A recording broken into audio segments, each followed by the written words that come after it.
Hello class, I wanted to post a quick PowerPoint on some general note-taking strategies. Since there's a lot of reading in this class, I wanted to make sure that you have different techniques to help you comprehend what the readings are telling you. First of all, I want to go over why we even take notes. The first reason is that notes give us a further understanding of the material instead of just reading the words in the text, and the ideas of the text are going in one ear and out the other. Notes give us a goal to accomplish while we're reading. Notes are also help our memorization. When you read something, when you write something down, it often helps you memorize than just reading the material. The more you do this with the text, the more repetition your brain gets and allows you to memorize the material. And finally, a lot of people think that notes are just extra work. The good thing about note taking in this class is that it will make it easier to complete the classwork tasks.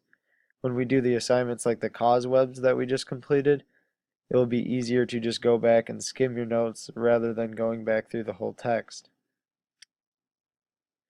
I will be talking about three different techniques for note taking that I found helpful in college. The first one is the questioning technique. The questioning technique gives you a certain goal for each section with a heading. The next one is the graphic organizer. If you like different styles of note taking and like a more drawn out style of note taking, then the graphic organizer is a good technique. And finally, a general outline method.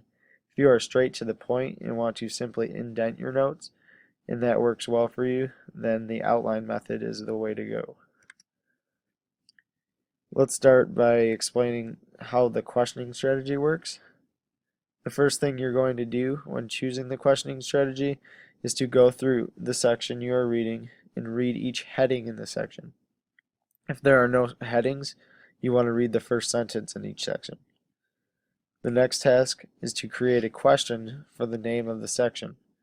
For example, the title of the section is Beginning of the French Revolution.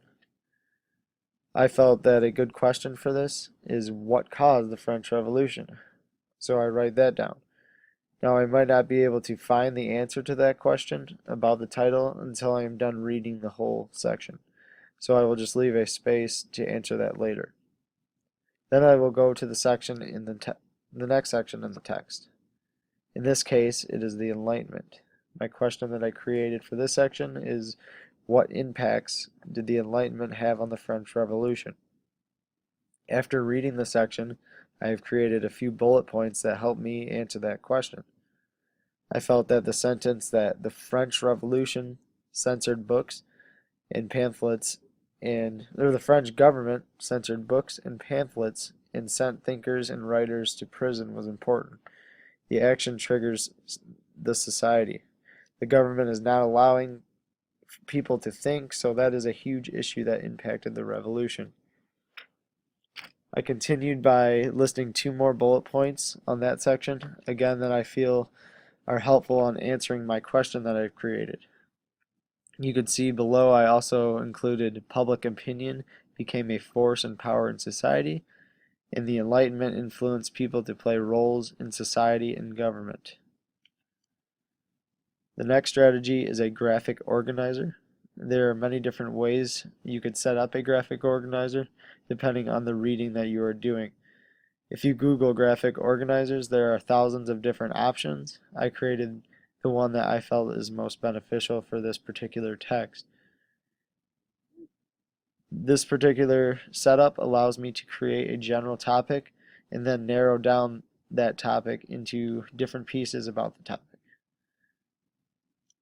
Again, I am using the same text, but a different note organizer.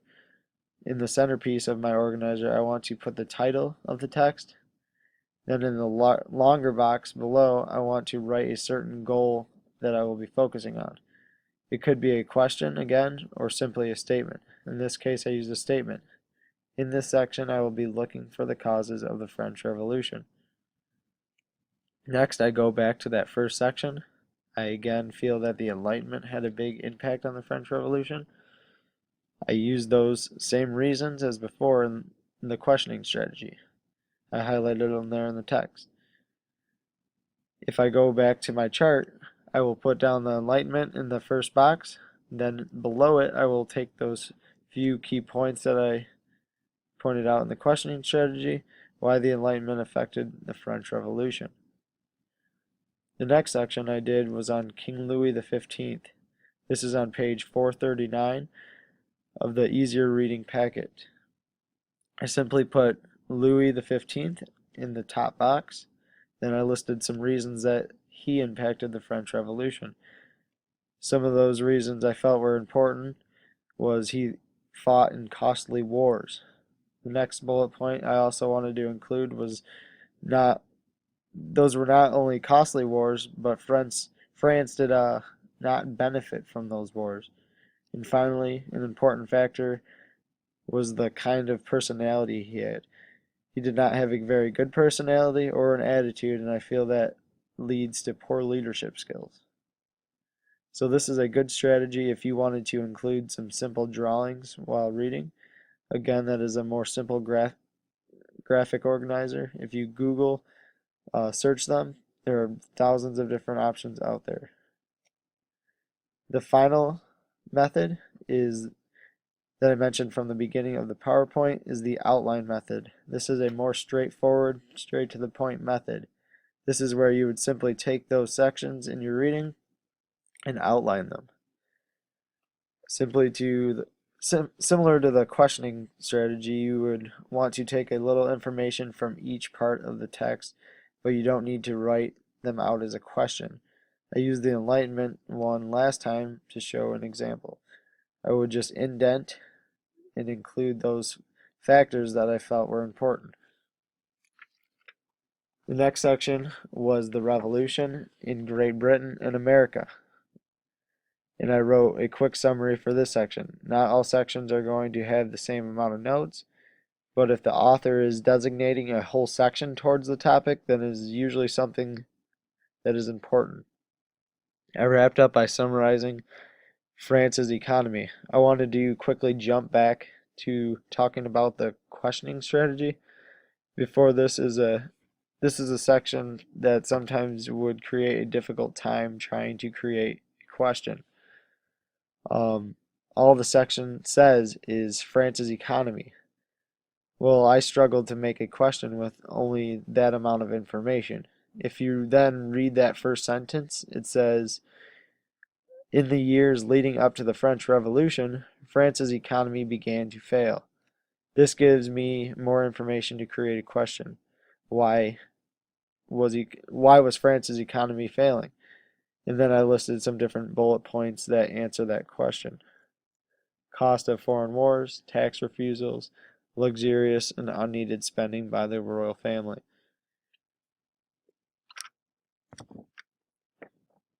And weather conditions destroyed crops. And I just wanted to talk about a couple more strategies that I felt will help you out. The first one is a timeline. If you have a text that has a lot of different information, a timeline may help organize what is going on throughout the time period. When doing the timeline, it might help to give a simple description of the event that goes along instead of just the date. So when you go back to look at those, you don't have to revisit the text for reminders. Another strategy would be for the artists of the class. This may be a more time-consuming note-taking strategy, but if you're more of a visual learner and you enjoy drawing pictures of what is going on, you may want to organize those thoughts this way. I am not a good artist, so this strategy would be pretty difficult for me. You could see just drawing pictures, organizing those thoughts. And lastly, this can be used in a couple different situations, are graphs. You may want to use graphs for the reading that you have a lot of statistics in.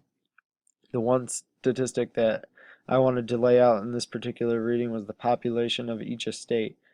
If you were to draw a pie chart for the population of each estate, this is what it would look like. During the French Revolution, the estate that was upset was the third estate. And seeing that population of that, it would be a big problem to make 95% of your population angry. So that is an example of how to use a graph as an organizer.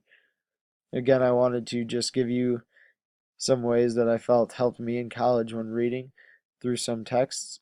A, that were more difficult, or B, you just didn't find very interesting. And these strategies might make it a little easier to go back and comprehend those.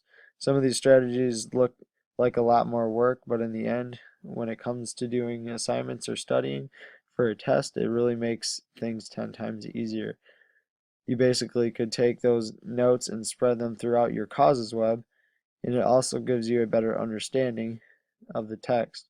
Take it or leave it, there are a few note-taking strategies.